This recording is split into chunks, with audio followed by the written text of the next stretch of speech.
Mayor Jacob Frey, thank you so much for joining us, WCCO. So much to talk about and a lot of substance. But before we get to anything, is the mustache here to stay? Is this a fad? Is this a New Year's dare? What is it? We will see how long it stays. The feedback I've gotten thus far has been almost universally negative. But the one person that really likes it is my wife. And I'll tell you, in terms of my facial features, she's certainly the one that matters most. It's been 6 years now, you in office. How have you grown? Both as a leader, but both and in the role. This is the kind of job where experience truly does matter. And the experiences that I've gotten over these last 6 years, the lessons that I've learned, they've made me a better mayor. Hopefully they make me a better person. And you use them, you use those lessons every single day. You don't wake up every single morning thinking that you know it all. You wake up with an intention to be better than you were the day before. You wake up with an intention to learn and to attack the day with the kind of vigor that I think residents in our city expect. And yeah, we have had a lot of tough days over these last, certainly 3 years. We've had days where you don't have the hop in your step that you did back in 2018 and 2019 before the entire world changed. But at the same time, I'm so optimistic because you work with these people in our community. You go hand in hand with them, facing some of the most difficult problems that our world can possibly experience. And you've got a resilient city. You got people that believe that we can be the change that we all talk about. And when you get to work with people like that, you can't help but feel inspired. So George Floyd obviously played a huge role, the legacy on your reelection. It still is now. Just this year, you had to go with a consent decree. You had an agreement with the Human Rights Commission, with the state. Talk to me about public safety, your assessment of how we've done, how things are improving, and what comes in the new year. There's been no shortage of monumental efforts and endeavors that have been taken on over this last year. In fact, I would call it a defining one. If you look at the investments that we've made, the programs that we've set up, they'll benefit people, not just in 2024, but for decades into the future. What in particular, where are the specifics where you can say, here are tangible things that we've done this year that's set up that's going to be notable in 2024? Well, let's first talk about a passion of mine, which is in the area of housing. You wanted to talk about safety too. I can get to that next maybe? Yeah. All right, well, let's first talk about housing. And they're connected, housing and Absolutely public safety.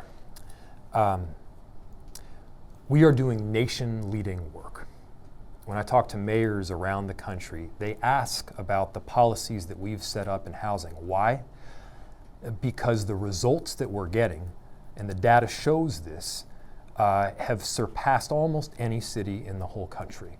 The production of new affordable housing units, which we are doing at record levels. In fact, we're doing it about 6 times the previous rate. When you look at our ability to produce new housing overall, because of that work, we were the first major city in the country to get below 2% inflation. We were able to keep rent increases to 1%, whereas other cities are seeing double-digit rent increases. This was done intentionally, and the work that we're doing, it's playing out at the end of the day to help people. Does it mean we're there yet? Does it mean we're washing our hands clean of the issue and moving on to the next? Of course not. But the things that we're putting in place, the evidence show that it's working. We're investing record amounts of money in public housing to make sure that that very important public housing stock is both maintained and we're creating new units. We've expanded Stable Homes, Stable Schools, which is one of our landmark initiatives, to every single Minneapolis public school in the city. Again, this is work that you won't feel necessarily in the first week or the first month, but I'm telling you, 10 years from now, this work will be helping people and will be uplifting people in our city. How, and again, we have to get back to public safety, but you talk about the rent, and I'm just wondering, and I don't have the stats in front of me, but how much of that also, in maybe other cities, almost a desirability factor? We still have empty offices downtown. We still have public safety concerns. We still have some major corporations, Target, not yet fully committed to coming back full-time in office. So maybe rent doesn't go up, but that's because it's not as a desirable, or it's not as a location. It's not, the market's not as hot because not as many people want to come back here. What can we do to keep revitalizing downtown? Well, that's not what the evidence shows. The evidence is clearly pointing to this whole supply and demand conundrum, which is the equation that every single mayor tries to figure out. When you have a whole lot of people that want to live in the city and you don't have the supply to accommodate it, the prices continue to go up. We continue to have people that want to live in Minneapolis. We continue to see people move into the city, especially young people, at huge rates. And to deal with that, we've done two things. One, we've invested dramatically in affordable housing. And again, we're producing about 6 times the amount of deeply affordable housing that we used to. But second, we invested in supply. We build density. You've got a skyline now that is across the river from downtown, on the east side of the river, and that's just one example where we've added new units. And what the data and what the metrics show is that increase in density, that increase in supply to meet that demand, has helped prevent these dramatic increases in rent. And so that's been helping. But it's not the only thing that we need to be focused on. You mentioned commercial. Here's the reality of the situation. And as a mayor, I have to deal in the reality business. The reality is that we're not going to have the downtown that we did 4 years ago. This whole concept of remote or distance work was probably inevitable, but it got expedited by like 5 to 8 years by a global pandemic. And with that, we're going to need to change. Just the fact that we're not going to have the downtown that we did 4 years ago doesn't mean we're not going to have an extraordinary, a better and improved downtown, but it's going to be different. We're going to have to reimagine how we're working. It's not going to be the cities that are clinging white-knuckled to what once was that are going to be successful. It's going to be those that are leaning in to innovative solutions that ultimately make the difference. So how do we transition some of the vacant commercial or office space to residential? How do we repurpose some of these public spaces to make them really attractive for people to come down as a destination to play and to have fun? How do you make downtown more into a playground? And how do you recreate downtown in a way where you don't have just the same single-use office space for blocks and blocks? Look at areas that are successful. Look at North Loop, which is booming. It's like nobody in North Loop ever even got COVID. Why? Because they have got this beautiful diversity of use all in one neighborhood. You've got retail, commercial, residential, even light industrial, entertainment, restaurants, bars, you name it, all in one location. And with that, you've got this beautiful inflow and outflow of people through the space. Safety improves because you've got eyes on the street. And you've created this dynamic on the street, which is unparalleled because it's exciting. It's good people watching. There's stuff going on. We can have that same dynamic or similar in an area like the core of downtown, but it needs to change. And we got to change with it. When we spoke with residents, one of their issues that they talked about, they want to know about homelessness. Yep. And how to, it's a balance. You don't want homelessness at all. You have to clean up some areas, but you also don't want to push people out because you don't want to make them uncomfortable. So what are the initiatives underway? What are your priorities for getting the homeless off the streets into better places and to not have these encampments in the first place that you would need to move them? The best way to work through homelessness is to get people homes. Pure and simple. It sounds like some simplistic idea, but it's an idea that is instituted in other countries where they get people homes. They give them the foundation from which they can rise, and they do. I am a proponent of making sure we have that kind of deeply affordable housing, and by the way, we're putting our money where our mouth is, providing 6 times the amount of deeply affordable housing that we did before I took office. And we need to continue that. Now, we also know that some of the root causes of homelessness go beyond housing itself. It's things like addiction. It's things like fentanyl. Fentanyl wreaks havoc on our communities in a way that we have never seen before. We're not talking about, hold off a second.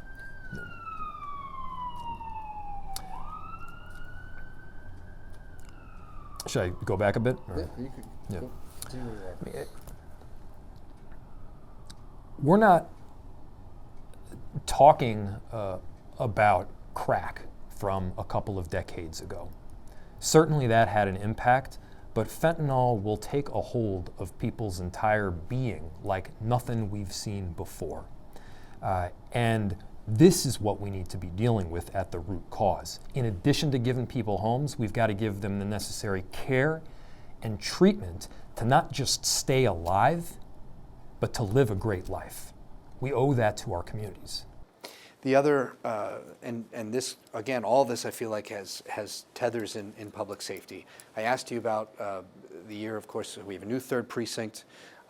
We have your new MPD implementation unit. We've had a DOJ investigation. We've had a consent decree.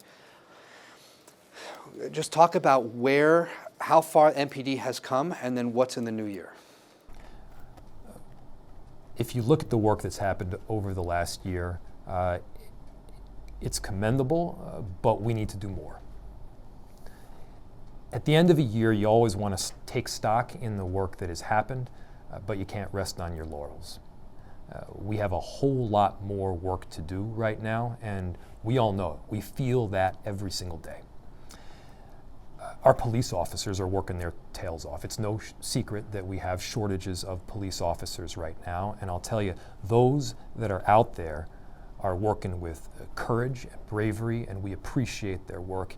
And at the same time, yeah, we're trying to change, we're trying to reform, we're trying to offload some of the work that they do that doesn't necessarily need response from a police officer with a gun to other individuals with other skill sets. So we've built out our behavioral crisis unit, which will be operating 24 hours a day, 7 days a week in all 5 precincts. We're going to be building out the work that social workers do and the cooperation that we have with Hennepin County. We're going to make sure that a unique skill set, like a mental health responder, is able to respond to some of the unique circumstances that we have on the ground. And that work is ongoing. Obviously, you're trying to rebuild trust, restore an image of MPD with the community. But how do you also restore or rebuild an image of MPD that makes it a desirable place to work? How do you fill those positions? So first off, this is an honorable job to take on. It is a difficult job to take on. But I would tell any young or old person in the city, if you really want to be the change that you want to see, if you want to make a difference in your communities, if you want to keep people safe and be there to respond and help them during some of the most trying and traumatic experiences that they will ever have in life, you can become a Minneapolis police officer. You can be part of that change which is now happening at the ground level. Now's the time to join. And Is that going to be the message, the big message in 2024? Yeah, of course that's a big message. That's a message that we're rolling out, that I'm going to be screaming from the rooftops, that our chief is constantly talking about, that our commissioner is pushing out on the airwaves, and we're going to be running a full-scale campaign to bring additional officers in. We've got a contract with a recruiting or marketing firm that is going to be helping us out as well. We're going to do this professionally, and we're going to make sure that our officers have the right support that they need in order to succeed. And I want to mention, through the year to date, violent crime is down, in some cases dramatically. And we need to continue that trajectory overall. I know we're probably very tight on time. Yeah. Okay. And so before I forget, Please. well, this is a totally different topic, so Yes. maybe you should ask a question first, and then I'll hit the other thing. Just 2 other things. I mean, look, you've obviously said we have a long list of things to do. What are you most proud of this year? I mean, there's obviously a lot of things that you've accomplished. There's a lot of things that's happened in the city. There's a lot the city's gone through. What do you point to that is your biggest, the thing you want all residents to know? If this is going to define Minneapolis in the year and what we've done as a city, I want to point to this. Look, I could talk about a number of policy accomplishments. I mean, we knocked down Kmart and reopened Nicollet Mall for the first time in generations, something that I think mayors, past and present, have been trying to do for the better part of maybe 30 or 40 years. We got that done. We set up the most significant climate investment in our city's history, $10 million ongoing to make sure that we're responding to what's happening in the world. The work we're doing around housing, it continues to be a leader in the whole nation. But the thing that I'm most proud of is a little bit less tangible. It's the fact that the whole world is happening every single day. There are things that are trying, that are consequential, that are happening not just in the United States, but throughout the world that have an impact on cities. And we've managed to roll with the punches and keep going. We've got a crew here that works at the city, and whether they're filling potholes, responding to crime, or making sure that payroll comes due at the right time. And these people that work here, they're amazing, and I love working with them.